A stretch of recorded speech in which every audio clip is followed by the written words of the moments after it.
Estão dizendo que o próximo alvo pode ser também o general Heleno, né? Porque a ABIN era subordinado ao GSI, o GSI, quem comandava o GSI, general Heleno, né? Então também... É de se inclusive meditar se não é hora de pensarmos, infelizmente, da retirada dos poderes militares da ABIN por esses desvios. Veja, é óbvio que é fundamental qualquer país do mundo ter um serviço de inteligência. Qualquer país que precisa ter um serviço de inteligência. E não vamos nos iludir que um serviço de inteligência acabe cometendo determinadas ilegalidades.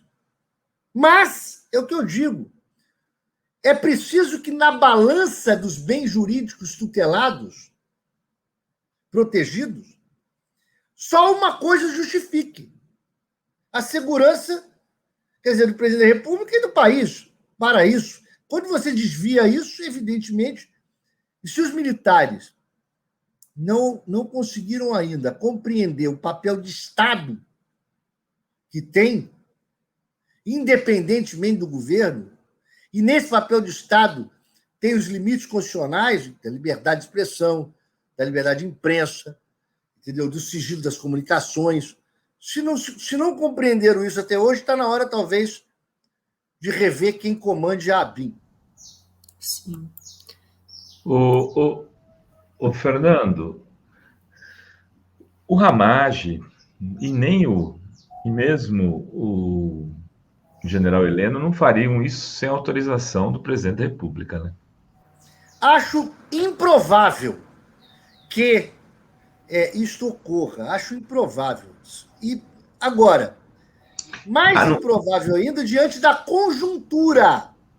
Porque um ato isolado poderia ser, sim, mas na conjuntura de quê? A minuta do golpe. Há ataques pessoais do presidente da República ao ministro do Supremo. Há relatos do Bolsonaro pedindo para ver se era possível interceptar o Alexandre de Moraes. Inclusive para o hacker de Araraquara, vamos dizer assim. Tem isso aí. Portanto, é o seguinte, é muito improvável que o presidente da República não tenha dito à ABIN ali do seu lado: olha, será que vocês conseguem interceptar o Alexandre de Moraes? Será que vocês conseguem interceptar o Lula? Será que vocês conseguem interceptar? Então, digo, será que na delação do Cid não tem algo a respeito? É possível que tenha. Aliás, eu que sou originalmente contra as delações, a forma de delação, mas ela existe, e temos que evitar abusos. O fato é que esses atos violentos, por exemplo, a delação do caso da Marielle Franco, né? Do Lessa, do Rony Lessa, e a delação do Cid, elas foram depois de prisões legais e podem ter fatos reveladores ainda desconhecidos do público. Né? E quem disse que não foi própria delação que encaminhou essa operação? Né?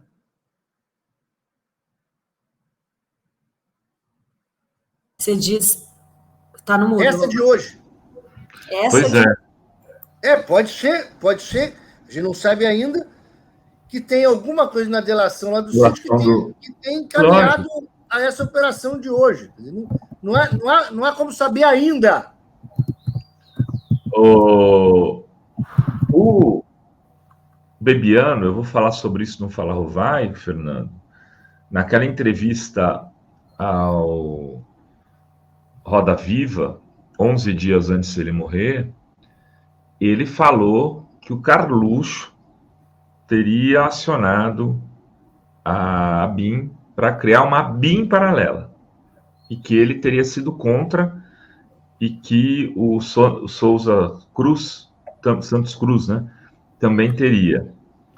E o general Heleno teria ficado numa posição assim, não, precisa ver, tudo bem, vamos olhar, meio que não disse não.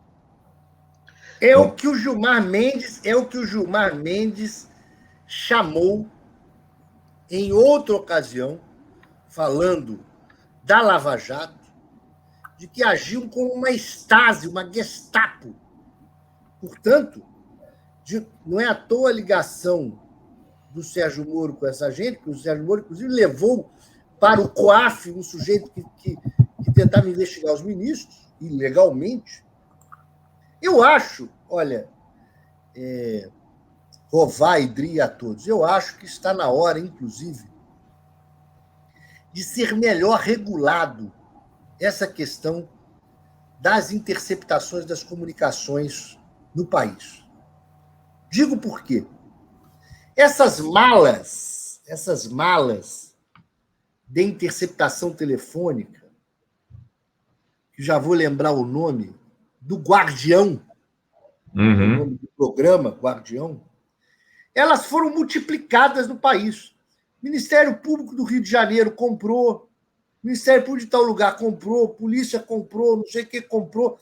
Então, você não tem controle sobre quem intercepta quem e dos abusos, porque qualquer um numa máquina dessa pode colocar um telefone e ele começa a ser interceptado. Não é à toa que todas as vezes que nós conseguimos, como advogado, uma ordem judicial para ter acesso ao Guardião, eles preferem que haja anulação da gravação do que deixarem acessar.